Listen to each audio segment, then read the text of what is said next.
Hey everybody, it's Debbie O'Neill of Scrummy Quick Designs. Thanks for stopping by today. And boy, do I have some exciting news for you. The Cricut Knife Blade is available for the Cricut Maker. Yay! We've waited for a while for this. It is so worth the wait. I've been working with it for the past few days. I have some definitely successful tips to share with you to make sure that you get the best cuts out of your Cricut Knife Blade and you don't waste any material, hopefully. And but the first thing I know you want to know is, where can I get it? Right now, it's in stock at Cricut.com. I appreciate you using my link that's posted in the description of this video to make your purchase. And the blade is $39.99, so it's the blade and the blade housing. And this does have a little plastic cap on it. Make sure this is not packaging. This is so it protects your blade, so don't throw it away. So when you go to store your blade when you're not using it, you want to make sure that you put this cap back on. So that was tip number one. Don't throw that away. Now, the blade and blade housing is $39.99.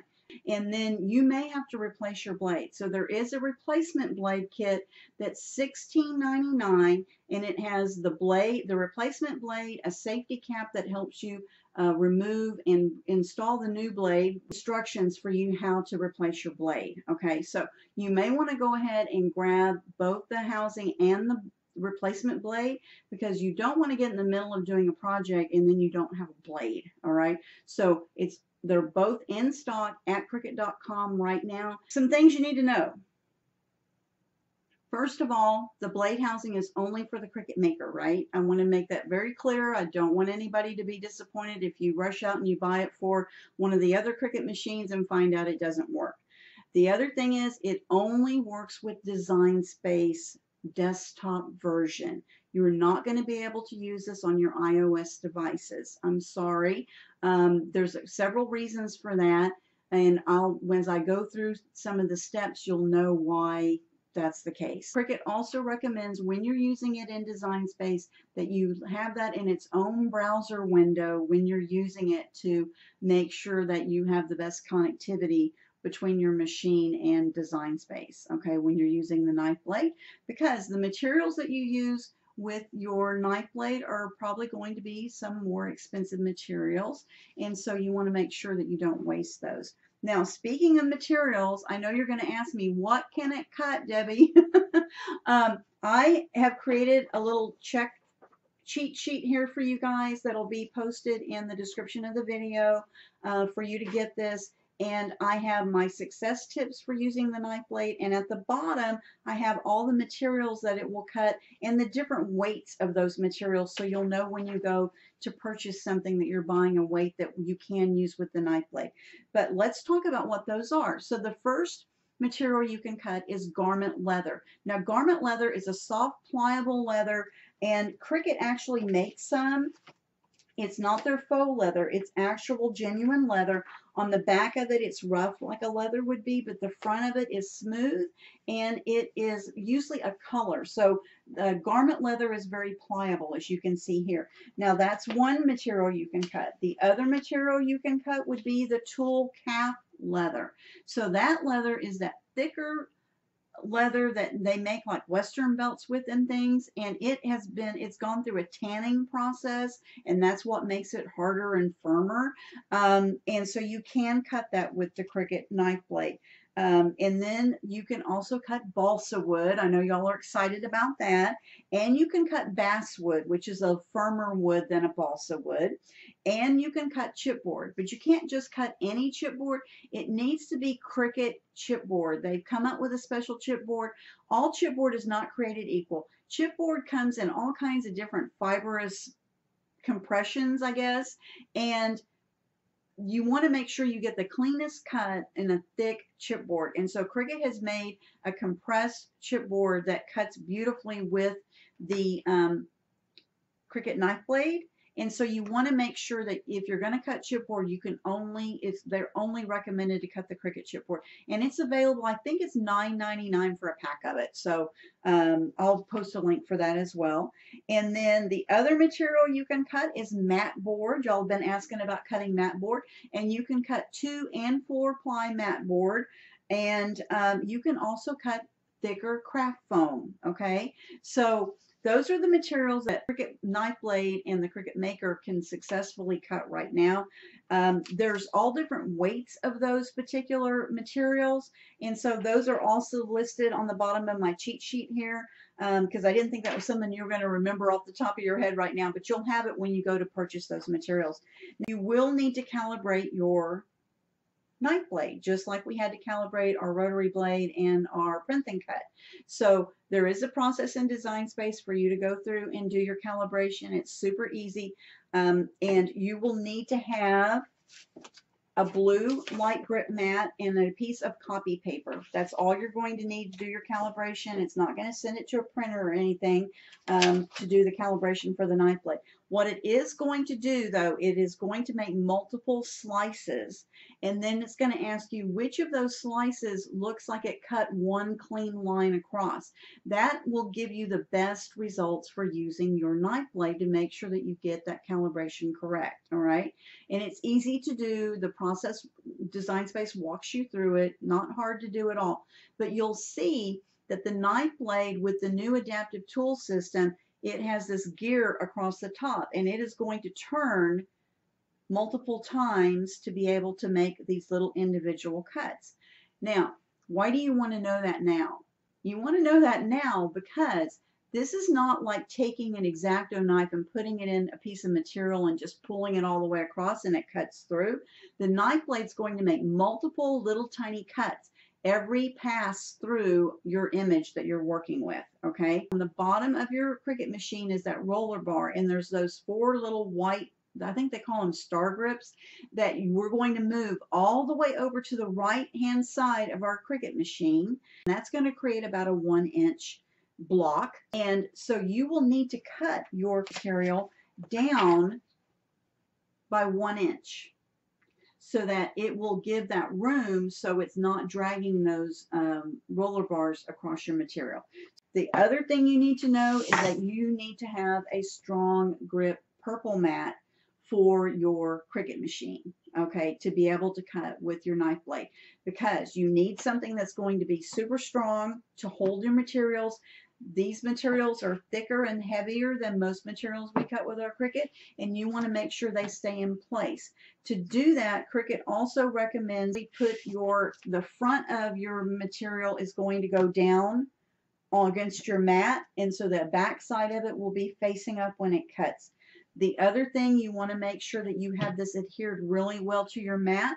I recommend you use a brayer, and you really go over it and press down to make sure that it is stuck on there as best as it can be all the way across the material. You don't want to have any lifting.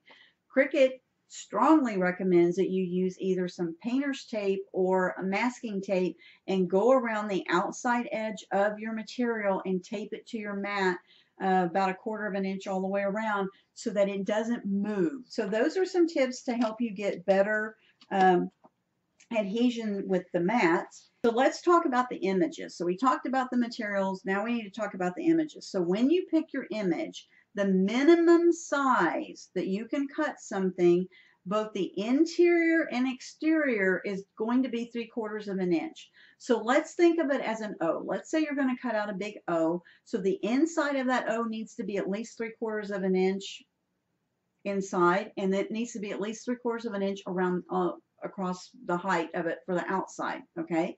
So once you make sure your image is at least that big and the interior cut is also that big, then the next thing you need to do is the actual line shape of that image needs to be the diameter of a pencil. So here's a pencil, and if you go around it, and it's probably, I don't know, a little more of 1/4 inch probably, your line that you're cutting needs to be at least that diameter of a pencil. Okay, that's going to give you the best cuts. So you're going to mirror your image because you have put your material on with the smooth side, with the decorative side down, so to speak, and the back side facing up, right? So you'll need to mirror your image in Design Space. So that's another tip for you. The other thing that Cricut recommends that you do is that you go into your computer and you turn your sleep mode off, because Some of these cuts, when we were talking about it calibrating, it's going to make these little tiny cuts. Well, depending upon the material that you're using, it could make multiple cuts. Like I'm talking like 20 cuts. So let's say it goes around one time fully. Once it creates one rotation around your project and you've sent it to Design Space, it's going to calculate on the screen. It'll tell you based on the material that you're cutting and the intricacy of your design, it will tell you about how long is it going to take to finish that cut. Some of y'all are going to be surprised because it could take an hour and a half to cut out some of the thicker materials.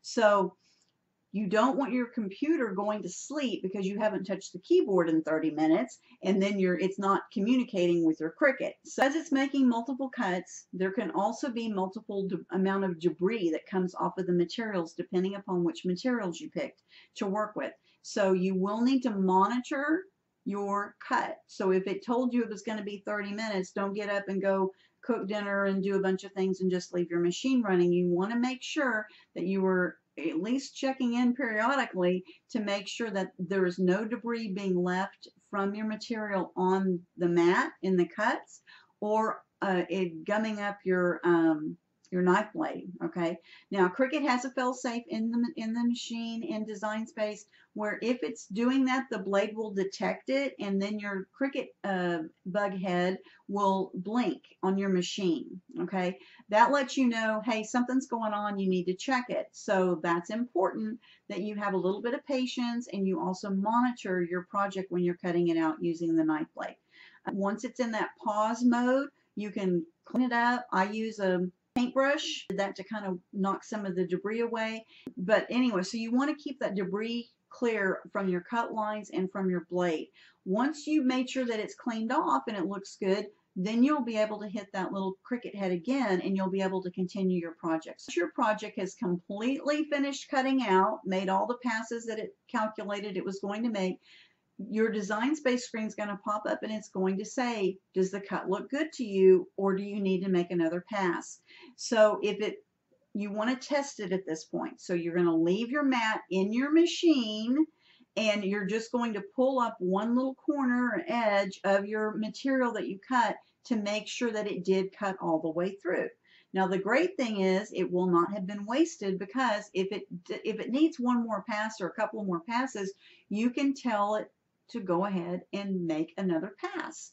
Tips for successful cutting with the Cricut Knife Blade, available now at Cricut.com. Use the link in my video. I appreciate that when you make your purchase there. And you may want to pick up that extra spare knife blade just in case, so you have that on hand. And leave me a comment in the videos if you have any questions. I'm happy to answer those. You can also join me over in my Maker with Debbie O'Neill group and also subscribe to my YouTube channel. I'm going to be doing more Cricut Maker videos with the knife blade and of course other videos, and I will be doing a live Q&A on the Cricut Maker here coming up soon. So you want to make sure that not only subscribe to my YouTube channel, but make sure you hit that little bell icon that's on there because that'll notify you when I put new information out there. And also if I'm going to go live, it'll give you a notification that I'm going live at a certain time so you know that you can tune in then.